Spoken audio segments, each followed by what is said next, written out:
Welcome to the Realm Kast. I'm your host, the Mortal Kombat Phantom, and with me as always is my co-host, our lore master, Yanni. Welcome, Yanni. Thanks, Phantom. And welcome, Josh Tsui, who many fans may know from Midway, especially as Sub-Zero, Liu Kang, and even Kung Lao. Welcome. Thanks for having me. It's a real honor. So, Josh, normally we like to start off by asking how Mortal Kombat has kind of affected you throughout, your entire life and things like that. But that's what this episode is basically about. So, before we get started, who's your favorite Mortal Kombat character? Oh my gosh. All right. So, it's totally biased because Liu Kang, because they used my face for Liu Kang in Mortal Kombat 4. So that's a totally bad answer, right? I mean, totally narcissistic. But beyond that, I really like Kung Lao a lot. And I got really good with Kung Lao in MK3. And so I enjoyed that character quite a bit. I love the design of it. Like John Tobias's character designs are just fantastic. And I thought that was one of his best. I have to ask then, because as far as I've seen online, you did not just do Liu Kang for Mortal Kombat 4, but you also did Kung Lao for Gold. Is that true or false?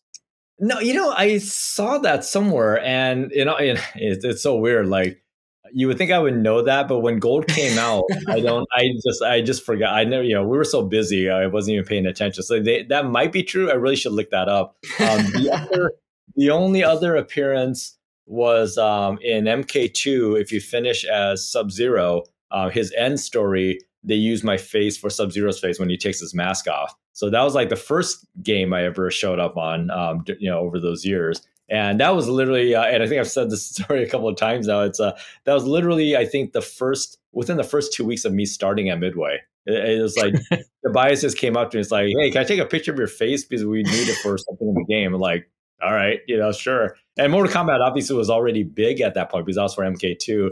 But I just, it was just one of those things where it was so off the cuff that then, like decades later, it still pops up. People will send that to me. So, 2 weeks into your career with Midway, and you're already immortalized as Kuai Liang. Yeah, is that crazy?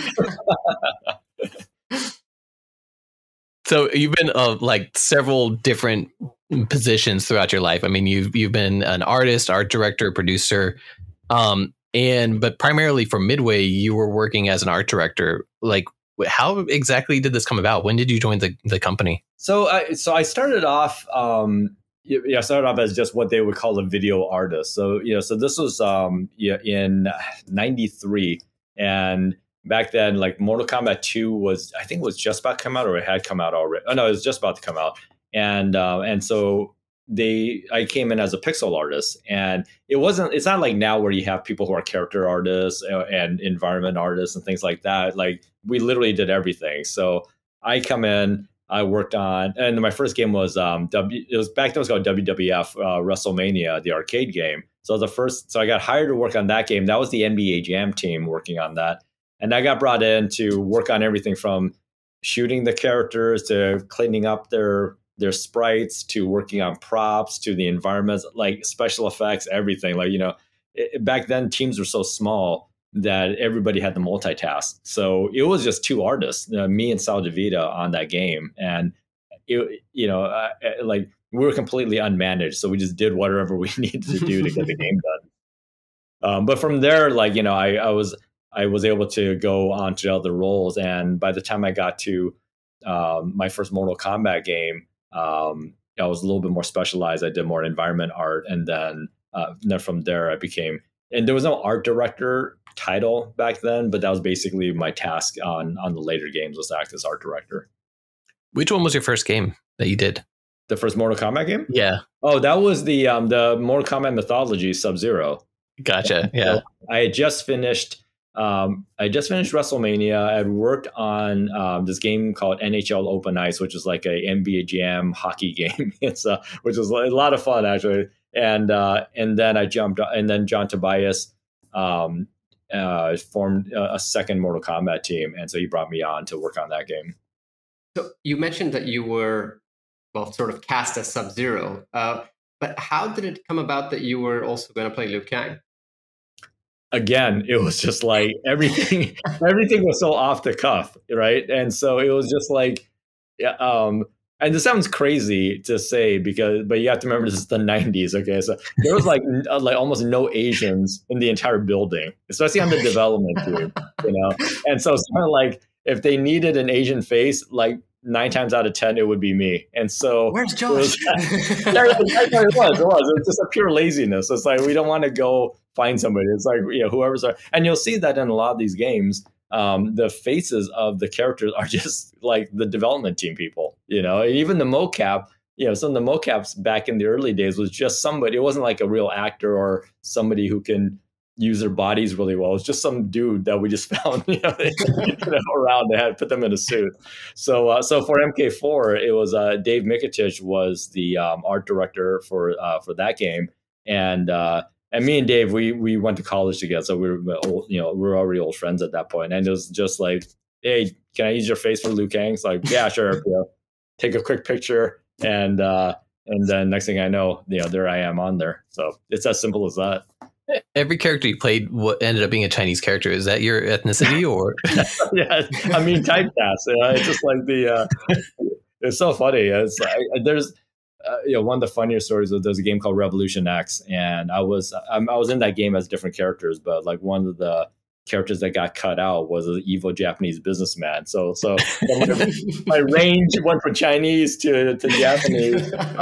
Luckily, got cut out of the game because it was so unintentionally horribly racist the way they had that. And I had to hint at them really heavily, like, you might not want to release this. Yeah. And this is from the 90s? This was the 90s, yeah. But the 90s saying that it was right? racist in the 90s, like, that must have been really bad. It's one of those things where it's like, even for me, I thought, well, this could go one of two ways, But I was uneasy enough to like hint it at them, and I think I literally like did it in like a Christmas card I sent to the head designer. I was like, "Hey, Merry Christmas, and thanks for bringing shame to my family." And he had that card, and when I made Insert Coin, he actually sent me that card. He showed it to me. He's like, "Here's that card you sent me." So, how long did you end up working with Midway? Did you end up leaving before the big switch to WB and NRS? Yeah, so I was there from 93 to 99, and towards the end, so I had worked on Mortal Kombat, the Sub-Zero game. Then I worked on Mortal Kombat 4, and then there was another Mortal Kombat adventure game called Special Forces that it's a long convoluted story, but I worked on one version of it that ended up not being the version that got released. So there's actually 2 versions of that game out there, which is really weird. But at that point, we were the only team that was working on home games at that point. Everything else was still coin op. And so around 99, like I felt like my career had kind of hit a ceiling there. Midway is kind of, for lack of a better way of explaining it, it was like very much an old boys club thing. So you're only going to get so high on the ladder. And, I had some bigger ambitions, for lack of a better way of explaining it.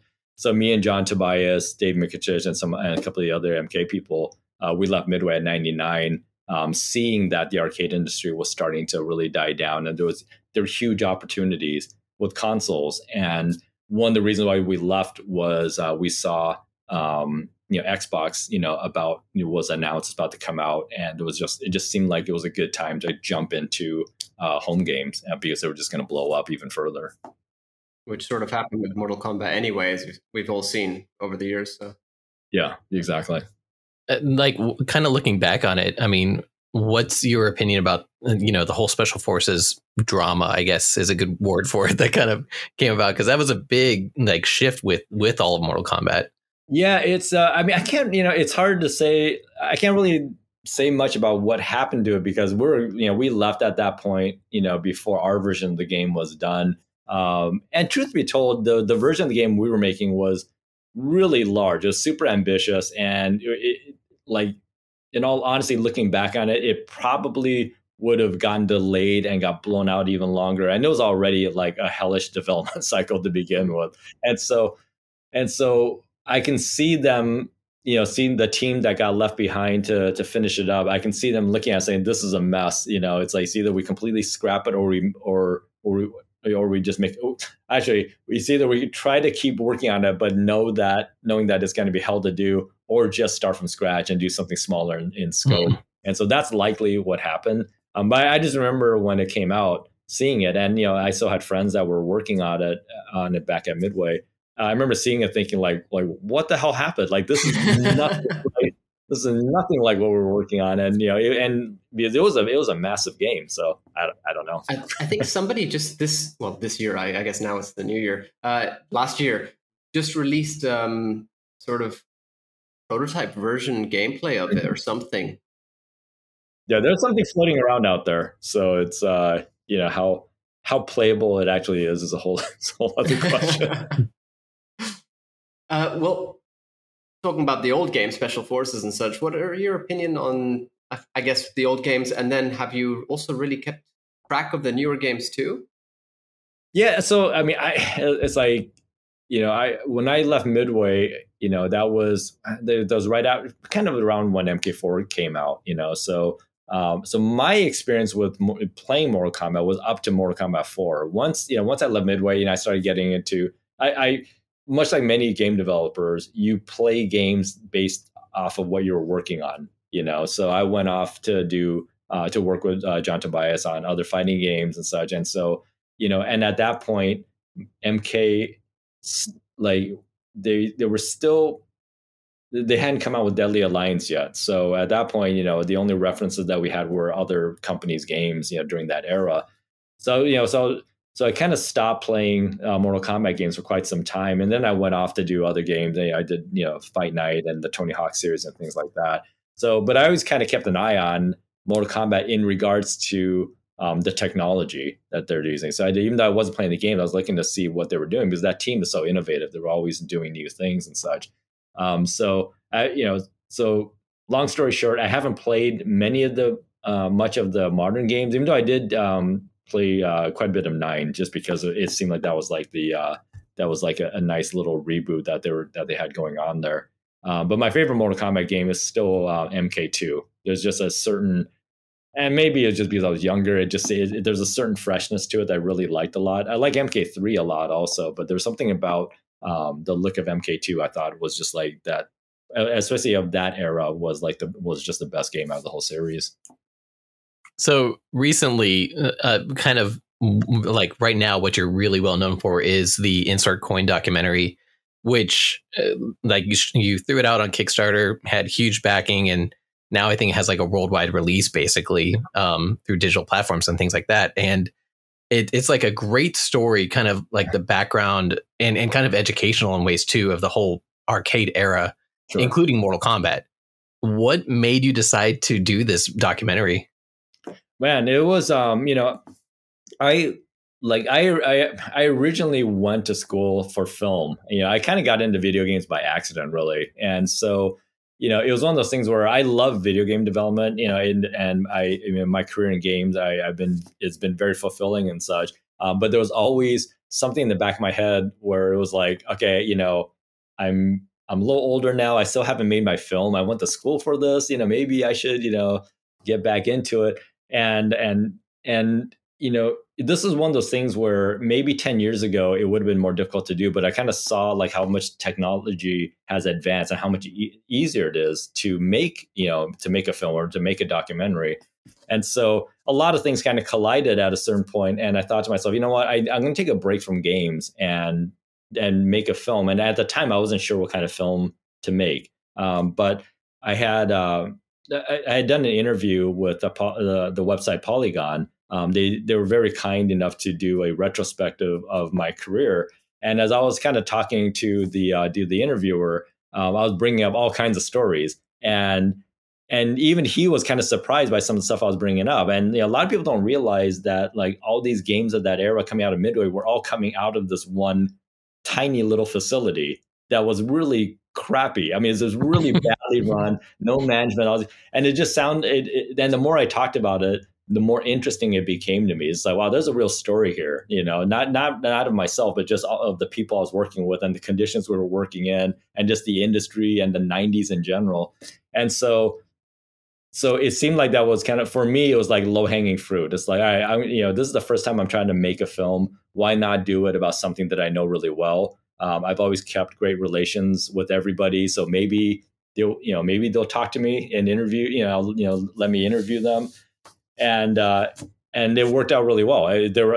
People were all game for it, and I thought, okay, I'll do a Kickstarter just to see if there's interest, because I know that these games are really popular out there over the years and such, but I was always afraid that, well, maybe it's me that thinks it's popular. Maybe it's not as big as it really is, because it's hard to tell. Because coming from my point of view, it's hard to be objective about that. And so the Kickstarter was really just to gauge interest, just to see, it's like, is there a market for this? Are people really that interested? And obviously, like it did really well, and obviously people really wanted to see it. So it all that just came colliding together. How long did it end up taking you to make the whole movie? Oh man, it was weird. Like, if I were to concentrate the amount of time it took to just the work hours for the film itself, it probably was about 2.5 to 3 years. But the actual time, by the time I did the Kickstarter to the release of it, was almost 6 years, and that's about 5.5 to 6 years. And it was because I had gotten the film done pretty early, like pretty quickly, but then it was just all of the massaging of it, the polishing, adding little things here and there, and I kept only working. After a certain point, I decided to only work on it when I felt inspired, which is a good and bad thing, because it was like there were just times where I didn't touch it for like over a month, and then I would come back and touch it with fresh eyes. So I had that luxury, because it's the first project in my life that I had complete control over. I didn't have producers breathing down my neck, publishers asking for things. There's no going over budget on anything. It was just like, I can do this in the way I want to do it. So I wanted to indulge in it as much as possible, because I knew that this may never happen again. So let's just do it this way. That's so cool. As Phantom said, it was very educational, the documentary. And one thing I found very, very fascinating, actually, was, now we all talk about Mortal Kombat as sort of the pioneer of really gore and fighting games and such. And I always had that impression myself until I saw the documentary. And then there was a game that was brought up right at the start of the documentary, I think, called Narc. And when I was watching this gameplay footage, I was like, whoa, how did this not get as much sort of attention as MK in terms of gore? Yeah. So, I mean, and I think that was one of the things that really propelled the storyline. And then the reason for wanting to make this film was that everybody knows about Mortal Kombat, but things don't come out of just nowhere. There's always something that inspires, something else. And so Narc was a real revelation for me, because I knew of the game, obviously, but I didn't really know all of the stories about it. And as I interviewed people like Eugene Jarvis and Jack Hager, it dawned on me like that game specifically set the tone for Midway all the way through the 90s. Because that was a game that came out, and I believe in 89. So right there, right off the bat, this game that was supposed to be the return of Williams as a video game company, because there was a long pause where they stopped making video games. The return of video game at Williams, with Eugene Jarvis coming back to make that game. And he came back and made it on his own terms, just kind of blew everything up. And and then you see through that to Smash TV to Mortal Kombat, you see that evolution happen. And I'm glad you said that it was educational, because that was my point, was that I didn't want to make a movie that's just all about praising something. You see a lot of documentaries out there, just like, celebrities talking about, oh yeah, I love this game. Yeah, everyone talking about how much they love something, but they don't really talk about anything else, under the surface. And so I really wanted to show, hey, this is where it comes from. This is the business of arcade. This is why games are designed a certain way. I want people to come out of it really understanding why certain decisions were made the way they were. You gave us a full-on history of everything really that went down in those days, and not just what happened, but also who was involved. I mean, you mentioned Eugene Jarvis. Everybody in the documentary seemed to respect this guy as a sort of god of arcade games. Like, could you tell us a bit about maybe your experience, or I guess opinion of him? Oh, absolutely. I mean, for us, for us, Eugene Jarvis is truly the godfather of video games. I can speak for myself personally. Even before I started working at Midway, I knew who Eugene Jarvis was. I was an arcade video game player, heavy arcade video game player during the 80s. So, Defender, Robotron, Stargate, and all those games. I geeked out heavily enough that I was reading the magazines of that era, finding out who made what games, and I knew who Eugene Jarvis was. And I remember my first day working at Midway, I had no idea Eugene Jarvis was there. Like, he was still at Williams, and it blew my mind. I was like awestruck by him, and he's just like the nicest guy. And so, and again, this was something that really wasn't planned when I started the documentary, because I was just like, I'm going to just start off talking about Mortal Kombat and NBA Jam and maybe how those games were made. But then the more I interview people, I realized I wasn't the only person that thought Eugene Jarvis was a god. Like, these guys were, the way they were talking, they were like, yeah, I wanted to work here because of Eugene. I was influenced by Eugene in this way. Eugene had his fingerprints on everything, even on the games that he didn't work on, just because of his personality. Him being in the same room with people is infectious, And you see in the documentary the way he laughs. He's like this evil scientist. He's just demented, and it rubbed off on all of us. And so, it's like this weird fraternity that we all have with each other, even now after all these years. We may not have all gotten along with each other, but we all had this camaraderie that all came from working with Eugene in all these, different ways. So it was nice. And I don't know if you guys ever seen this movie called The Right Stuff, but it was, so it's one of my favorite movies. And this is going to sound really strange, but that movie actually inspired a lot of the storytelling in Insert Coin, because for me, Eugene Jarvis was Chuck Yeager. He was the pioneer that started it all, and then he basically influenced everybody who went on to such big things on their own. That's so cool. Like, yeah, I love it. I love hearing about kind of the background of what inspired you to make this movie, and like how you made it, because these type of things carry over when you start talking about it. Like, so anybody who hasn't seen it, I definitely recommend checking this out, because it's awesome. Thanks. One of the things in it throughout the whole movie, you speak to several different people from the Midway days, including John Tobias, who, he's kind of been, like, until recently, missing in action as far as the Mortal Kombat community is concerned. So are you still on good terms with a lot of these people from Midway and everything? I think you mentioned earlier how you Oh, yeah. Yeah, I know. Absolutely. I mean, it's weird, it's, everyone has, all kinds, their personalities and stuff. And like I said earlier, we didn't always all get along all the time stuff, but it's almost like this weird thing where, like, we're siblings, like, if we're all in the same town, we'll get together, if we're at GDC or whatever and stuff, if somebody, if somebody is asking, for a favor or something like that, somebody will respond and such. So yeah, everyone gets along in their own unique ways and such, and we all try to get together as much as possible. And like John, that you mentioned, he just kind of he's a very private person. He goes out and does his own thing. But it's been nice seeing him kind of popping up a little bit more now. So he's making himself a little bit more visible than he used to. But he's like an unsung hero. Obviously, Mortal Kombat people know John very well, but just the video game community in general, like, should know more about him, because he's one of the great artists of video games through video game history. And so, I feel very lucky that he's such a close friend and spent a lot of hours with me talking for this documentary. I feel bad. I feel like I should just release all the footage out there, because there's so much I didn't know.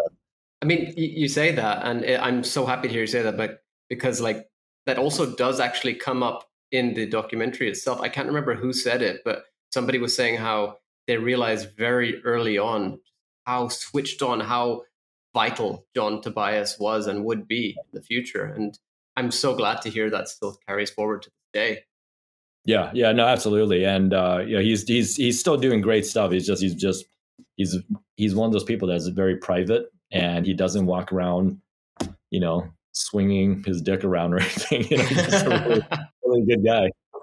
Well, I mean, so you're obviously in touch with John Tobias. How about Ed Boon? Because as far as I remember from the documentary, I noticed that he turns up in footage, but I don't think he actually appeared as an interview. Yeah, so I mean, there were a lot of people that that I wasn't able to get, and obviously Ed is is a big person to that's missing from the film, and and I've talked with Ed many times, before the film and then since then and such. And, he's in it.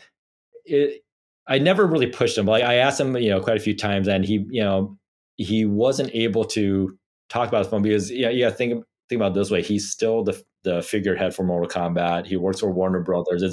It puts people in a tough position to talk very openly about things, and not that he has anything to hide or anything like that, but it's more like you got to be careful about what you say because, there's a fear of getting misconstrued and such, especially nowadays. And especially with Ed. Exactly. And, and you'll see that, it's the personality of all the people in the film is that they'll speak openly and talk about things. And they're all very candid about things.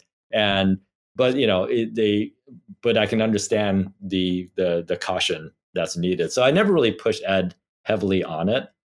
He's seen the film obviously and such. And, and I just, we all, like I said, we all get along, so I have to be very respectful of his privacy, basically. So I know your documentary from the original Kickstarter premiere, but for those who don't, what's the best way for people to access it at this point?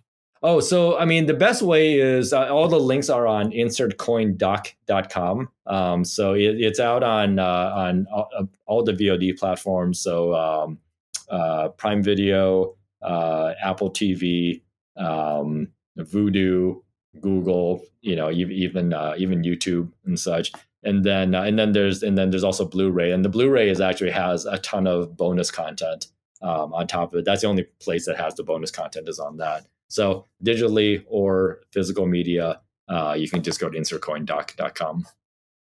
And now, after Mortal Kombat, I guess what you're sort of doing now, as far as we can tell, you are the co-founder of not one but two interactive studios. Yeah. So me, John Tobias, and Dave Mikicic left Midway '99 to start a studio called Studio Gigante. And we were an Xbox exclusive development team back in the day. And so we did a game called Tao Fang, and then after that, WrestleMania 21. And then the company got disbanded, for many reasons and such. And then I ended up going to EA and worked on the Fight Night series.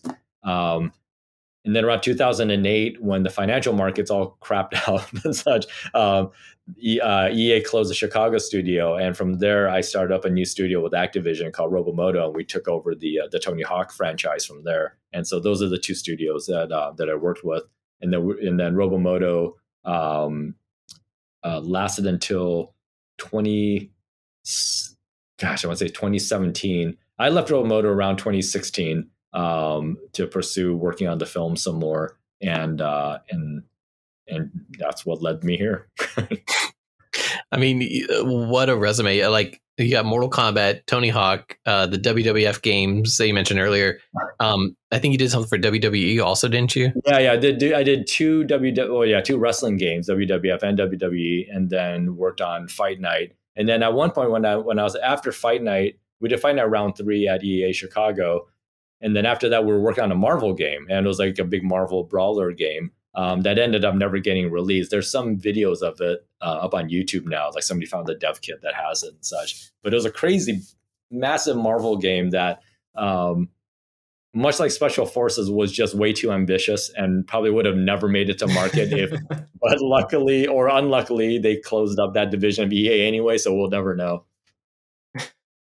So you have mentioned a few times throughout just this conversation about like technology and stuff, and you are obviously very, I guess, involved in, I mean, based on what I can see as well, you're working now on augmented and virtual reality. You were part of the Tech Week 100. You were part of Crane's Business Tech as well. I mean, are you focusing mostly now on virtual reality and such? What's the plan? Yeah, so I'm doing a lot of experiential design work and stuff, and so it's definitely some VR and AR stuff, but like I'm doing things like I'm designing a 360 theater with a film made specifically for it, so it's kind of weird.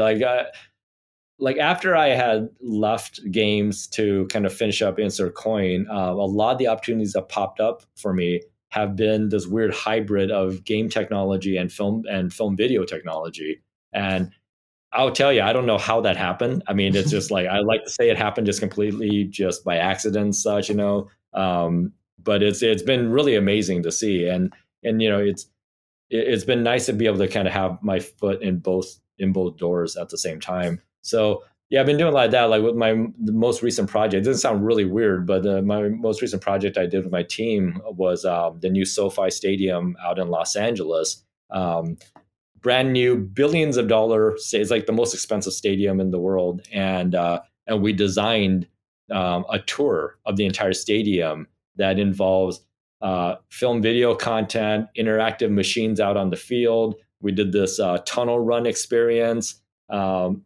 And it was just wild, just doing all this stuff. And it's all kind of wrapped up in an app and photo kiosk with AR stuff and everything else like that. And so that's like my life has been these weird projects that are completely different from each other. And it's been a ton of fun just kind of learning new things at the same time. Do you have anything coming up or any ongoing projects that you'd like to share with our viewers? Boy, nothing that's not under NDA. Gotcha, yeah. I hate to say that. But I mean, the SoFi, the tours that just opened up recently. I mean, I am, working on the beginnings of another documentary. And that's somewhat game related. There are a few subjects that I'm looking into right now, and hopefully one of them will get me inspired enough to keep moving on. They're all in like very early pre-production right now. So I kind of, people who know me know that I tend to have a lot of things going on at the same time. Doesn't mean that I'm doing them all at the same time, but I'd like to kind of have quite a few things juggling and then kind of see which one lands best. Excited to see what comes our way then from you, because it's always very creative and very interesting to hear. Thank you. One thing I also do want to hear is what is your favorite finisher from Mortal Kombat? Oh gosh, so and I always forget the names of them, but like the one with Kung Lao where it basically takes his hat off and cuts the person in half. For Mortal Kombat 2? Yeah. But yeah, I mean, I've always liked that one. Now, here's a weird thing is that, and this probably shows more my age than anything else, is that I really love the fatalities in the old games. Technology has gotten to a point now where they're so gruesome that, like, for me, the humor is now just like kind of gets obliterated by. I say that all the time. By the level of detail, you know what I mean? Like even like the early 3D games, it was fine because there was enough of a separation in technology that it was humorous. It still felt cartoonish because it just didn't look real. Now you cross this uncanny valley of gore, and so I still think a lot of them are pretty damn funny. And knowing the personalities of the guys working on this, oh yeah, that's totally them. But there are some of them where I'm watching and it's just like, holy crap, I don't even want to look at them. Right? And I think in Insert Coin, I allude to one of those moments, and it was just, and I remember the first time my wife saw that segment in Insert Coin where I compare old Fatality versus the new ones. She's just like, holy crap! Like what? Like, that is insane. It's like, yeah, I know. Like even I get sickened by it. So. Anytime I play Johnny Cage, if I do a fatality on Cassie, I'm like, that was my daughter, and it looks like a real person that I've just dismantled. Like I feel bad. I'm on the inside. It hurts my soul. Yeah, it's weird. It's weird. And again, it's like I don't think I'm not gonna say it's the game. It's probably more me than anything and such. But it's like when I see the older fatalities, it's like I still chuckle because it's just so ludicrous looking. Yeah. You must be a big fan of the old friendships then as well. What's that? You must be a big fan of the friendships then, I'm assuming. Oh yeah, exactly. So Josh, before we let you go, where can our listeners find you? I mean, so I'm pretty active on Twitter. I don't say much of anything of interest. I don't talk about games a whole lot. So if you want to follow me and read about stupid things like what's the best, cup noodle, that I find at H1. That's all you have to say. That's the place to go. That's the place to go to. But that's the main thing. And then there's also a Twitter account for Insert Coin. So that's at InsertCoinDoc. But yeah, either of those, if you for some crazy reason want to see what I'm up to, I'm pretty active on those. Before you disappear, I have to check. Yeah. Do I have to wait and check your Twitter, or can I just ask you now what the best cup noodle is? The best cup noodle on top is the curry one. I don't know if you guys ever had the curry cup noodle. Yep. Fantastic. Yeah. And it's funny. Like I really like, not that I didn't know about cup noodles before, but during the pandemic, I just like, I'm going to research cup noodles. And it's amazing. It's such a, I went into a deep dive on it. And so now, I think once a week I hit one of the Asian markets nearby me and just try to find something new. The tech is, what it is that it's a tech geek in me. Is like, I look at the food as not just food, because it's barely food, but it's really more about like, wow, the technology to make something like this is amazing. The dehydration, all that stuff. So I'm so glad I asked this question. I'm actually so glad. Now I'm going to have to tweet about this. So everybody can check when they check your Twitter. Now I'm committed to. Well, we'd like to thank all of our listeners for stopping by the Realm Kast. And Josh, thank you so much for joining us on this episode. It was a pleasure to have you on. Thanks for asking me. It's been a lot of fun. You can find Yanni and myself, Phantom, on the Mortal Kombat group on Facebook, as well as Yanni on the Mortal Kombat meme realm. Special thanks to Uppercut Editions for their continued support. You can follow them at Uppercut LLC on Twitter and the Mortal Kombat Encyclopedia Project on Facebook. You can catch up on all episodes of the Realm Kast on YouTube, Facebook, iTunes, and Spotify.